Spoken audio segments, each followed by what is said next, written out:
नमस्कार साथियों, कैसे हैं आप सभी। आशा करती हूँ आप सभी स्वस्थ होंगे। हम वक्त दिन की परीक्षा की तैयारी कर रहे हैं। वक्त दिन की परीक्षा की तैयारी में हमारे जो बायोलॉजी का पोर्शन है, बायो का जो हमारा पोर्शन है, उसमें हमारे 2 यूनिट्स हैं।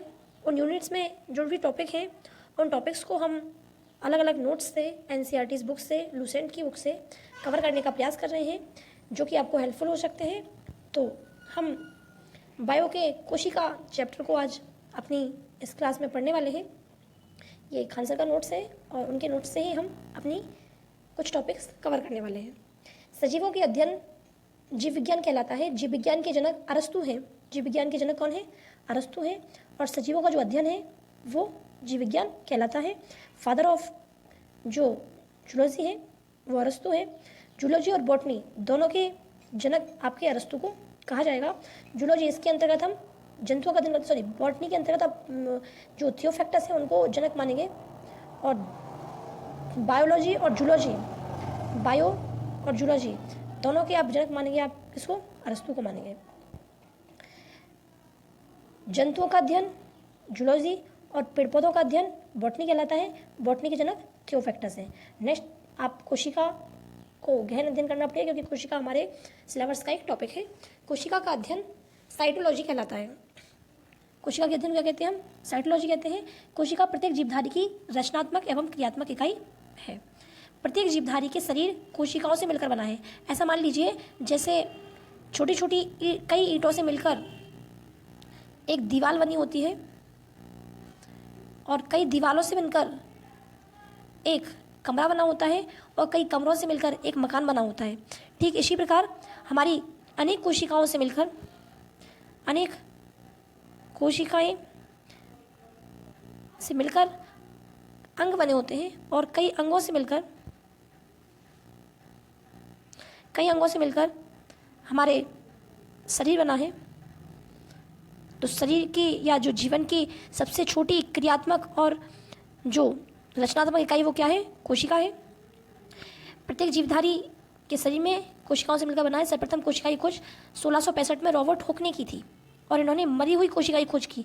बहुत छोटी चीज़ को हम कैसे निकालते हैं? हुक से निकालते हैं। तो कोशिका की खोज किसने की? रॉबर्ट हुक ने की। आप ऐसे याद कर सकते हो। लेकिन इन्होंने किस कोशिका की खोज की? मरी हुई कोशिका की खोज। इन्होंने जिस कोशिका की खोज की वो मरी हुई कोशिका थी। बढ़ते हैं आगे। किंतु मृत कोशिका की खोज की। इन्हें फादर ऑफ साइटोलॉजी कहते हैं। मृत कोशिका को नेफ्रोसिस कहते हैं। इस क्वेश्चन को आप बहुत अच्छे से याद कीजिए।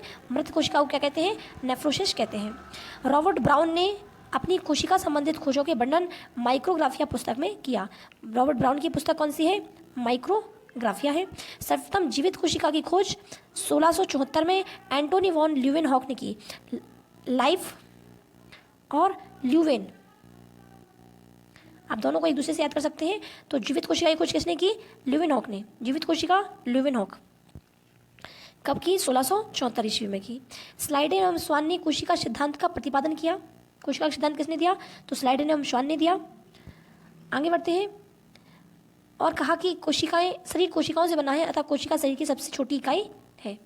स्लाइडेन एवं स्वान ने कहा कि कोशिका शरीर की सबसे छोटी इकाई है और इन्होंने कोशिका सिद्धांत भी दिया।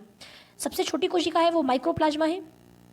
सबसे बड़ी कोशिका है वो शुतुरमुर्ग का अंडा है। लेकिन हमारे मानव शरीर में सबसे छोटी कोशिका और सबसे बड़ी कोशिका कौन सी है? तो सबसे बड़ी कोशिका है ओवम, जो सिर्फ फीमेल में पाई जाती है, और सबसे छोटी कोशिका है स्पर्म, जो सिर्फ मेल में पाई जाती है। वहीं सबसे लंबी कोशिका कौन सी है? तो सबसे लंबी कोशिका हमारे मस्तिष्क में तंत्रिका तंत्र या इसको स्नायु कोशिका भी कहते हैं। नेक्स्ट क्वेश्चन है। नेक्स्ट बढ़ते हैं। कोशिका तंत्रिका कोशिका में किसी भी प्रकार का विभाजन नहीं होता। जो हमारे मस्तिष्क में जो कोशिका होती है आपकी, जिसको हम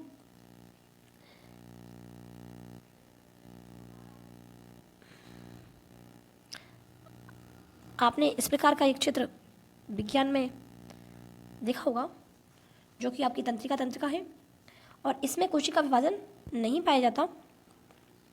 तो तंत्रिका तंत्र या तंत्रिका कोशिका में कोशिका विभाजन नहीं होता। यह क्षतिग्रस्त कोशिका को ठीक नहीं कर सकता। इसी कारण सर में चोट लगने से शीघ्र मृत्यु हो जाती है। यदि हमारे मस्तिष्क में चोट लगेगी तो वो आसानी से ठीक नहीं होगी, क्योंकि इसमें कोशिका विभाजन नहीं होता। समझ सकते हैं। बढ़ते हैं आगे। सबसे तेजी से कोशिका विभाजन लीवर में होता है। तो जहाँ नहीं होता कोशिका विभाजन वो कौन सी जगह है? मस्तिष्क में। यदि हमारे तंत्रिका कोशिका में चोट लगती है तो वहाँ कोशिका विभाजन नहीं होता, जो कि मस्तिष्क में होता है। और सबसे तेज़ी से विभाजन जो होता है वो होता है लीवर में, कोशिका विभाजन तेज़ी से होता है। पढ़ते हैं आगे। जीव द्रव्य, कोशिका के जो अलग अलग अंग हैं उनमें पढ़ना है कि जीव द्रव्य क्या है। तो प्रोटोप्लास्ट जो है इसकी खोज पुरकिंजी ने की। जीव द्रव्य की खोज किसने की? पुरकिंजी ने की। यह एक तरल गाढ़ा पदार्थ है। हैक्सले ने इसे जीवन का भौतिक आधार बताया। सभी कोशिका जैविक क्रियाएं जो हैं इसी जीव द्रव्य के अंदर होती है। इसका 80% भाग जल का बना होता है। जो हमारी कोशिका है इसके अंदर अनेक अंग हैं कोशिका के छोटे छोटे, और उसके अंदर एक होता है केंद्रक।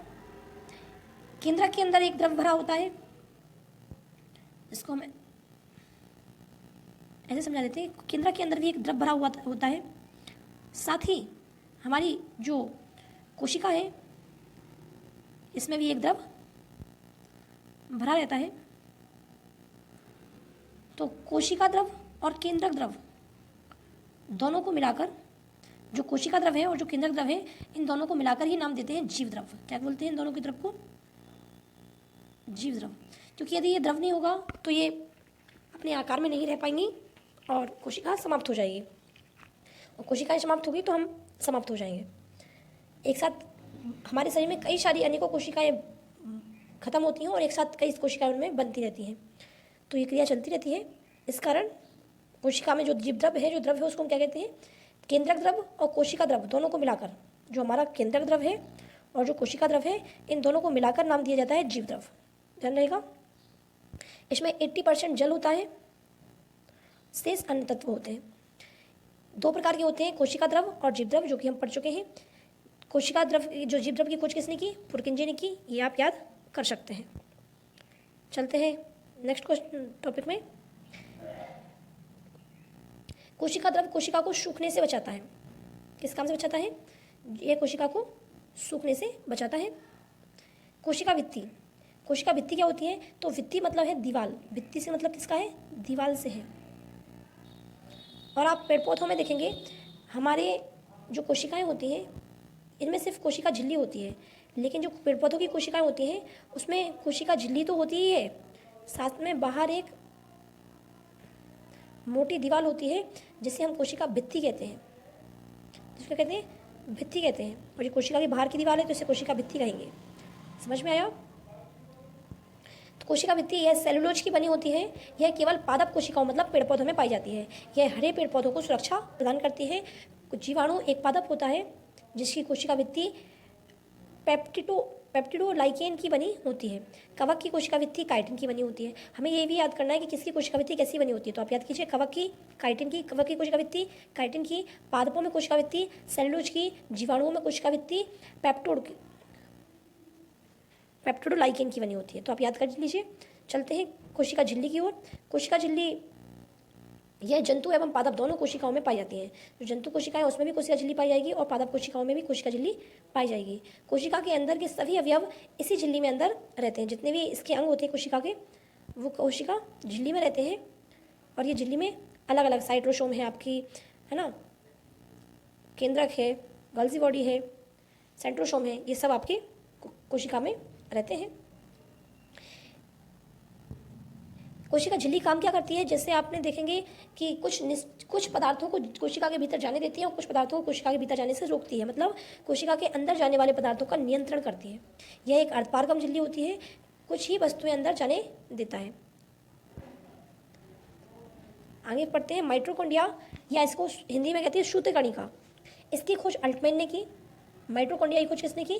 अल्टमैन ने की। अभी हम पढ़ चुके हैं जीव द्रव्य की खोज किसने की थी? जीव द्रव्य की खोज की थी आपकी पुरकिंजी ने।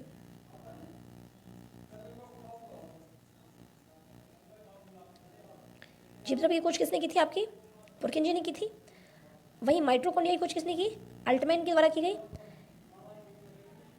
यह एक ऑक्सीशोषण अभिक्रिया है, मतलब इसमें ऑक्सीजन का निर्माण होता है। यहाँ कैब चक्र चलता है जिसके फलस्वरूप एटीपी तथा ग्लूकोज बनते हैं। इससे हमें ऊर्जा मिलती है। इसी कारण इसे कोशिका का पावर हाउस या शक्ति ग्रह कहते हैं। माइटोकॉन्ड्रिया को क्या कहते हैं आप? कोशिका का पावर हाउस या कोशिका का शक्ति ग्रह। क्यों कहते हैं? क्योंकि यहाँ पे कैब चक्र की क्रिया चलती है और यहाँ पे 38 एटीपी अणु बनते हैं जिससे हमें ग्लूकोज और ऊर्जा मिलती है। इसकी खोज किसने की? अल्टमैन ने की। यह एक ऑक्सीशोषण अभिक्रिया है। माइटोकॉन्ड्रिया की आंतरिक दीवारें को क्या कहते हैं? क्रस्टी कहते हैं। जो आपकी माइटोकॉन्ड्रिया की भीतरी दीवारें हैं उनको क्या कहते हैं? आप क्रस्टी कहते हैं। याद कर सकते हैं। अतः प्रदब्य जालिका, अंतः प्रदब्य जालिका, नेक्स्ट टॉपिक जो अपना है वो है अंतः प्रदब्य जालिका, जो आपकी कोशिका के भीतर पाई जाती है। इसको आप शॉर्ट में ER पढ़ सकते हैं। यह कोशिका के अंदर की आंतरिक सहायता प्रदान करता है। ऐसा मान लीजिए कि आप घर बनाते हैं, मकान बनाते हैं, तो उसमें कई पिलर दे देते हैं, तो ये कोशिका के अंदर पिलर का काम करता है, मतलब कोशिका को पिचकने से बचाने का कार्य करता है। यह कोशिका की आंतरिक सहायता प्रदान करता है। इसे कोशिका की आंतरिक कंकाल भी कहते हैं। जैसे हमारे शरीर में यदि हड्डी ना हो, कंकाल ना हो, तो हमारा शरीर एकदम अपने दम पे या अपने बल पे सीधा खड़ा नहीं हो पाएगा। इसी प्रकार कोशिकाओं में यदि ER मतलब अंतः प्रदब्य जालिका ना हो, एंट्रोप्लाज्म रेटिकुलम ना हो, तो यह भी आपकी एकदम पिचक जाएगी। यह दो प्रकार के होते हैं, एक होता है रफ और एक होता है स्मूथ। जब आप पढ़ेंगे तो आप देखेंगे आपको एक रफ टाइप दिख रहा है और एक स्मूथ टाइप दिख रहा है। जो रफ होता है उसके ऊपर कुछ बिंदियां दिख रही होंगी आपको, ये इन पर राइसोसोम बनते हैं, राइसोसोम उपस्थित रहता है। और एक होता है स्मूथ टाइप एंडोप्लाज्म रेटिकुलर, और एक होता है आपका रफ टाइप एंडोप्लाज्म रेटिकुलर या ER जिसको हम कह सकते हैं। स्मूथ ER और रफ ER। स्मूथ ER यह कार्बोहाइड्रेट तथा वसा का निर्माण करता है, और रफ ER यह राइबोसोम, इस पर राइबोसोम होता है, यह प्रोटीन का निर्माण करता है। राइबोसोम क्या है? यह कोशिका के अंदर सबसे छोटा अंग है, यह प्रोटीन का निर्माण करता है, अतः इसे प्रोटीन की फैक्ट्री कहते हैं। किसको कहते हैं? राइबोसोम को कहते हैं। और ये कहाँ पाया जाता है? तो अभी आप चित्र में देख चुके हैं, ये छोटी छोटी बिंदियां दिख रही हैं आपको, इस पर आपको ये छोटी छोटी बिंदियां समझ में आ रही हैं, यही राइबोसोम है। इन्हें प्रोटीन फैक्ट्री कहते हैं। यह दो प्रकार के होते हैं, 70S राइबोसोम, यह हल्का होता है तथा प्रोकैरियोटिक कोशिकाओं में पाया जाता है। प्रोकैरियोटिक कोशिकाओं से अर्थ है अविकसित कोशिकाएं, और यूकैरियोटिक कोशिकाएं जो हैं वो विकसित कोशिकाएं आपकी हैं। बढ़ते हैं नेक्स्ट टॉपिक की ओर।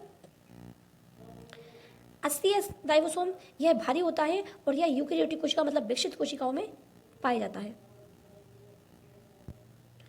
एस का मतलब यहाँ पे कोई भी ऐसा अलग नाम नहीं है, बस इसको सेडिमेंटेशन कोफिशिएंट कहते हैं। आप 70S और 80S से याद कर सकते हैं। अगला है गोल्जी बॉडी। इसकी खोज कैमिलो गोल्जी ने की। आपको पूरा नाम याद करने की आवश्यकता नहीं, आप ऐसे कर सकते हैं। गोल्जी बॉडी की खोज किसने की?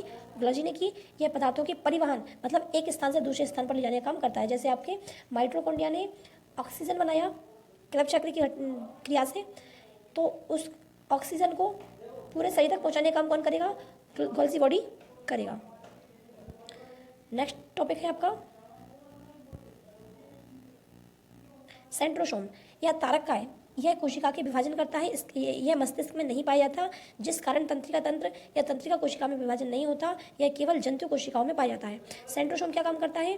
तो आप ऐसे याद कर लीजिए कि सेंटर से बांटने का काम करता है, मतलब दो टुकड़ों में अलग कर देता है। सेंट्रोसोम का काम क्या है? विभाजन का। सेंट्रोसोम का काम क्या है? विभाजन करता है। और यह मस्तिष्क में नहीं पाया जाता, इसलिए मस्तिष्क की जो कोशिकाएं उनमें कोशिका विभाजन नहीं होता। और यह आपकी लीवर में अधिक मात्रा में पाया जाता है, इसलिए लीवर में विभाजन अधिक मात्रा में होता है। पादप कोशिकाओं में कोशिका विभाजन या सेल प्लांट के द्वारा होता है। सेंट्रोसोम की खोज किसने की? बेवोरी ने की थी। लाइसोसोम, यह कोशिकाओं के अंदर पाचन का कार्य करता है। इसके अंदर जल अपघटक एंजाइम होता है। ऐसा मान लीजिए कि यह किसी विशेष परिस्थिति में कोशिका जब मर जाती है तो जल अपघटन एंजाइम छिड़क के उसको खत्म कर देता है। तो लाइसोसोम क्या काम करता है? पाचन का काम करता है, कोशिका के पाचन का या कोशिका को खत्म करने का, और इसमें जल अपघटक एंजाइम भरे होते हैं। कोशिका के अंदर का कोई अंग यदि काम नहीं करता तो उस अंग को नष्ट कर देता है। कौन? लाइसोसोम। जब पूरी कोशिका कार्य नहीं करती तो वह फट जाता है या कट जाता है, जिससे पूरी कोशिका नष्ट हो जाती है। अतः इसे आत्महत्या की थैली या आटम बम भी कहते हैं। मतलब यदि कोशिका काम नहीं कर रही है सही से, या कोशिका में ज़्यादा खराबी है, कुछ भी दिक्कत हो रही है, तो जो उसमें लाइसोसोम होता है ये खुद फट जाता है और इसके अंदर जल अपघटन एंजाइम बना होता है, तो इससे पूरी कोशिका समाप्त हो जाती है। जब ये खुद को ही समाप्त कर रहा है, दूसरों को भी समाप्त कर दे रहा है, तो उसको क्या कहते हैं? आत्महत्या की थैली या आटम बम भी इसको कहते हैं। इसकी खोज डी डुवे किसके द्वारा की गई? डी डुवे द्वारा की गई।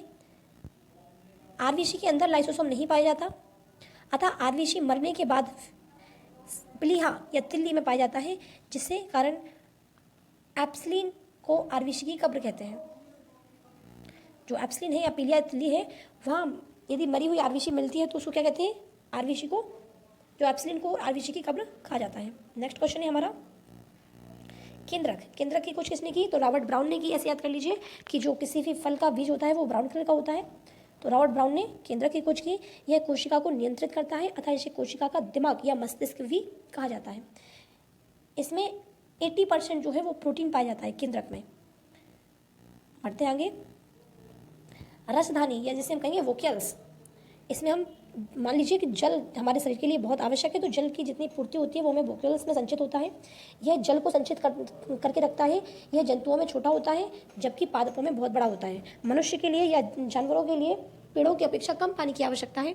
तो जंतुओं में जो वोक्यूल्स या रसधानी पाई जाती है वो छोटी होती है, बल्कि पादपों में ये अपेक्षाकृत बड़ी होती है। लवक या जिसे कहेंगे अपन प्लास्टाइड, यह पादपों में सबसे बड़ा कोशिकांग है। पेड़ पौधों में यह सबसे बड़ा लवक कोशिकांग पाया जाता है। यह केवल पादपों में पाया जाता है। यह 3 प्रकार का होता है। कौन कौन से? एक हरित लवक, एक वर्णित लवक और अवर्णित लवक। हरित लवक क्या है? यह भोजन का निर्माण करता है। यह पत्तियों तथा तनों में पाया जाता है। हरित लवक मतलब उसमें हरा रंग प्रदान करने के कारण उसको हरित लवक कहेंगे। पत्तियां और तना लगभग हरे होते हैं और वो हरित लवक के कारण ही उनका कलर हरा होता है और ये भोजन निर्माण में सहायक है। अवर्णित लवक, यह भोजन का संग्रह करते हैं, मतलब भोजन निर्माण नहीं करते, भोजन का संग्रह करते हैं।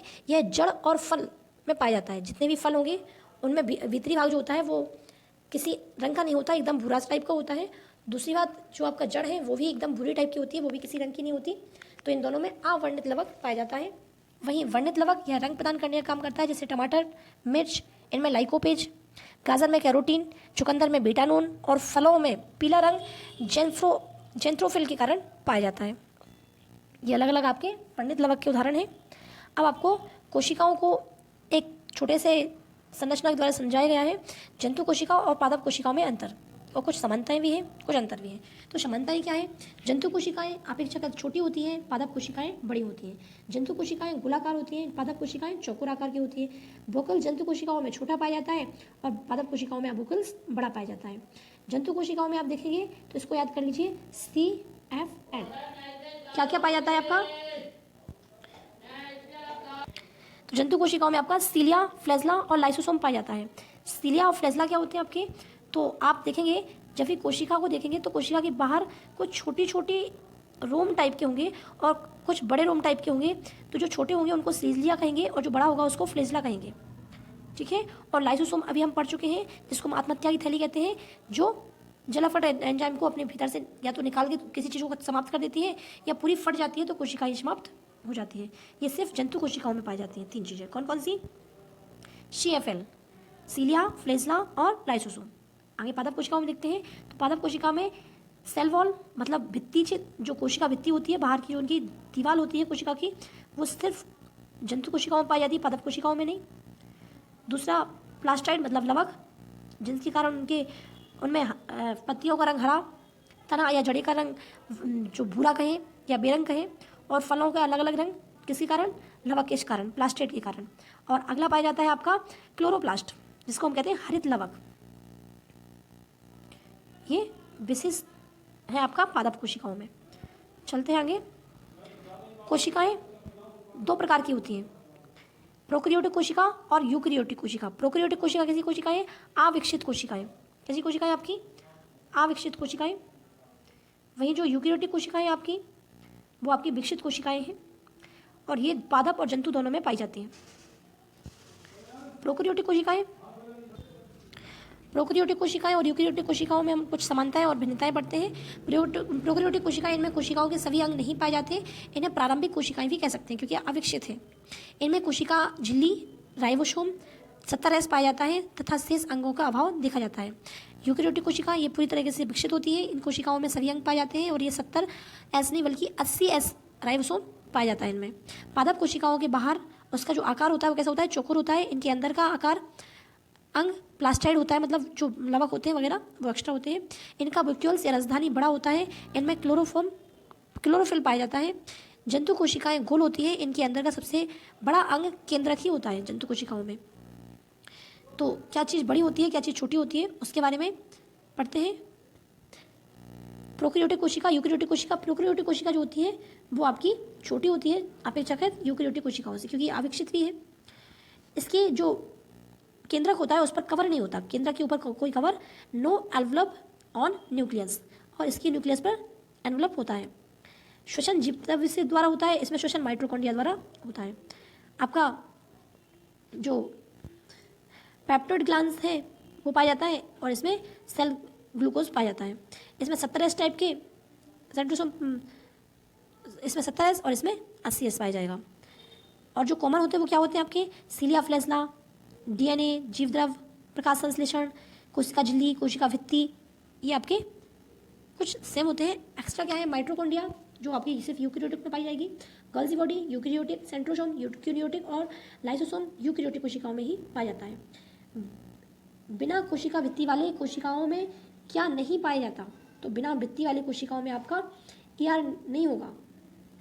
क्या नहीं होगा, ER मतलब एंडोप्लाज्मिक रेटिकुलम या अंतःप्रदत्त जालिका नहीं होगी। गुणसूत्र, गुणसूत्र क्या है, तो इसको हम अच्छे से पढ़ते हैं। मानव में 23 जोड़े या 46 गुणसूत्र पाया जाता है। इसकी खोज वोल्टियर ने की। किसने की इसकी खोज, वोल्टियर द्वारा की गई। इसके ऊपरी भाग पर सैटेलाइट कहते हैं, इसके मध्य भाग पर सेंट्रोमर कहते हैं, इसके निचले भाग को टेलोमर कहते हैं। ये आपको तीनों भाग याद होने चाहिए गुणसूत्र के। जो ऊपरी भाग है उसको क्या कहेंगे आप, सैटेलाइट, जो मध्य भाग है उसको क्या कहेंगे, सेंट्रोमर, और जो निचला भाग है उसको क्या कहेंगे, टेलोमर। याद हो जाएगा, तीनों सिंपल है।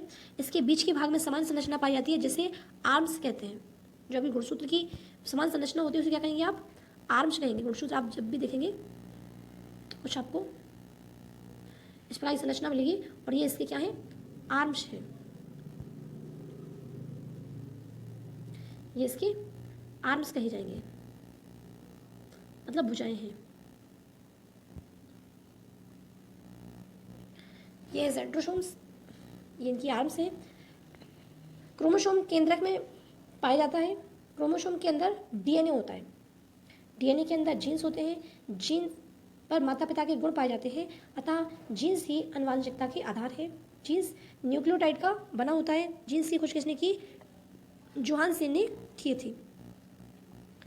कुछ आपको जीन्स दिए गए हैं। भिन्न भिन्न जंतुओं में, भिन्न भिन्न प्राणियों में भिन्न भिन्न जीन्स पाए जाते हैं। मेल फीमेल मतलब मनुष्य में 23 जोड़ी या 46 गुणसूत्र पाए जाते हैं।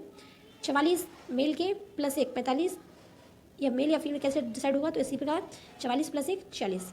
पारवेवी नोफोरेक्स, ये आपको एक फॉर्मूला दिया है। जो जीवों के जितने क्रोमोसोम पाए जाते हैं वो देखते हैं अपन। जीवाणुओं का 1, मच्छरों में आपके 6, पालतू जो घरेलू मक्खी है उसमें 12, मटर में 14, प्याज में 16, नींबू में 18 या 36 छोटे बड़े आकार पर देखे जाएंगे। इसके बाद मक्के में आपके 20, टमाटर में 24, मेढक में 26, बिल्ली में 38, चूहे में 40, खरगोश में 44, मानव में 46, आलू में 48, चिंपांजी में 48, तंबाकू में 48। इन तीनों में याद रखें 48 है। घोड़े में 64, कुत्ते में 78, कबूतर में 80 और टेरिडोफाइडा में 1000 सर्वाधिक गुणसूत्र पाए जाते हैं। अब ये केंद्रक अम्ल वगैरह हम पढ़ते हैं नेक्स्ट क्लास में। तब तक के लिए आप अपनी पढ़ाई को जारी रखिए। मिलते हैं नेक्स्ट वीडियो में। धन्यवाद।